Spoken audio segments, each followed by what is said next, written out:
I think Guy was on board when I was here, but I don't know if he was that long. Guy left quite soon after. Yeah. I remember him doing a talk called Eating Wildlife. Yes, I remember that one. Which he insisted was called Eating the Wildlife. I could never work out why he had to have the in there. I remember doing posters for him. He said, "You're going to do this, Eating Wildlife." And I was doing posters for Eating Wildlife. He said, "No, Eating the Wildlife." Okay. All the wildlife. Hi. But yeah, because you came in after Julie. Julie, that's yeah. right. And, so what do you think you kind of brought into when you came? What were your impressions of the place? I remember turning up for work the first day and being handed the keys and told, "There you go, have it ready to be open next week." And it's just a jumble after the winter. And there was that whale skeleton out there.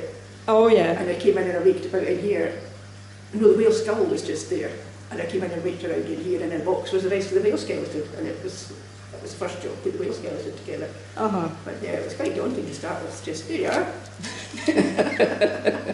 But you managed pretty well, because you did a grand job with sort of revamping the shop and selling things. There was a big gap there, I think, in the shop. I think maybe it was a time when that kind of sale was just starting to grow generally. People were looking to buy stuff, but when they would go in places, there was an opportunity, all pencils and bits and pieces that all added up at the end of the year. But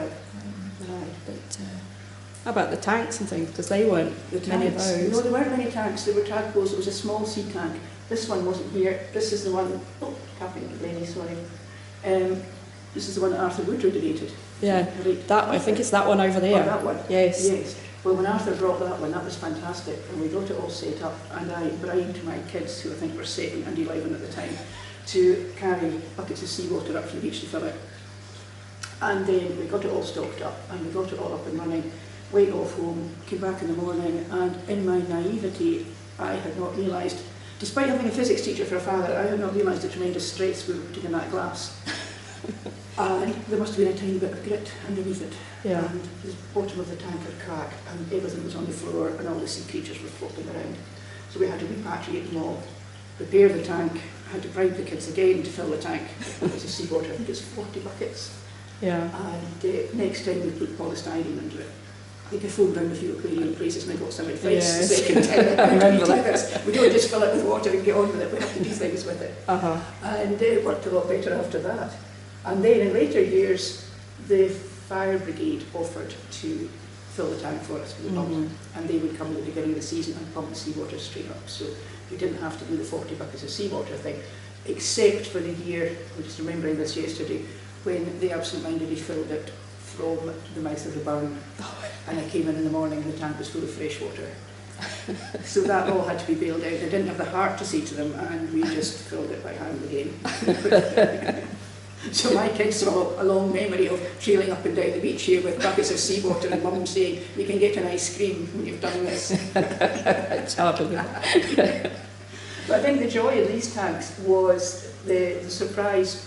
For me, having grown up in Isla and lived in Isla, the surprise of realising not everybody has seen a hermit crab or a sea anemone, and that there are children out there who've never seen that sort of thing, and adults out there who've never seen that sort of thing. And I loved this tank because you got such delight from visitors in it. Yeah. There was always something that they had never seen before that they were really interested in, and people used to spend hours sitting looking at it. It was worth it. It was worth all the hassle. Yeah. And you changed every year. I like that, year. because every year That's you right. get different things. Every year was different things. Yeah.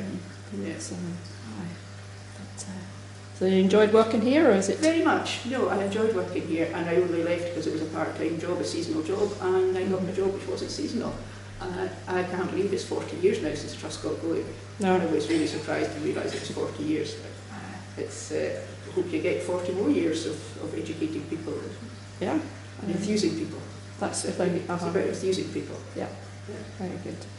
That's my impression and how you work forward with it. Yeah. And enthusing people about Isla in general, not just the wildlife, but Isla in general, and the wildlife as an added extra. Because folk come in and ask all sorts of questions. That's it. Yes. So, There was all the weird things as well, where people would come in and say they'd heard wolves on Jura, or they'd seen a cheetah, or, or so many strange things sometimes.